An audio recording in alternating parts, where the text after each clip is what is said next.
Yeah, you're right about that. Thanks, Steve. Well, to the budget fallout now, and education advocates really slamming the governor, saying that his education aid proposal is too low. In fact, they say more than $1 billion too low. They also say that universal pre-K is a nice thought, as he mentioned in his budget address yesterday, but it shouldn't be a priority. And our Capitol correspondent Pat Bailey is live in our Capitol newsroom tonight. Pat, what are the advocates calling for here? Well, Dory, educators and lawmakers both told me today the governor really missed an opportunity here to restore school funding back to where they say it should be. They say while universal pre-K is a nice idea, the money could have and probably should have gone elsewhere, mainly directly to schools, they say, to make up for a gap in the school aid that has continued to expand over the past 4 years. School aid dollars, though, are simply devastating. In his budget proposal, Governor Andrew Cuomo is calling for a $608 million increase to state aid over last year's figures. State lawmakers and education advocates say that's not enough. In fact, they say it's way below where it should be.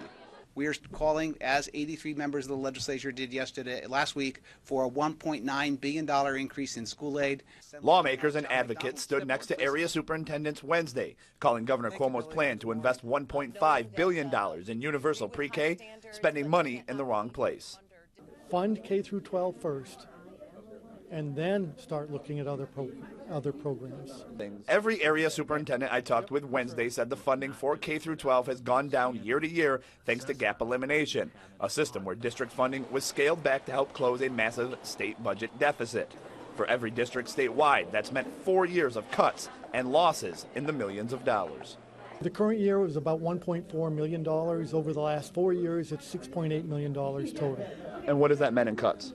We have eliminated 21% of our total workforce in Cohoes over the last 4 years. $18 million over the last 4 years has meant over 120 faculty positions here in Bethlehem.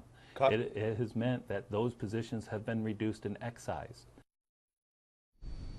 Now, I called the governor's office this afternoon for a comment. They said they did not have one. Now, several superintendents I talked with today said they do not offer full-time kindergarten classes because that, believe it or not, is not mandated by the state of New York. So they questioned why would you fund a full-time pre-kindergarten class? Now, the budget calls for $100 million to help start that universal pre-K system this year, and of course that budget has to be approved by the legislature. Dory?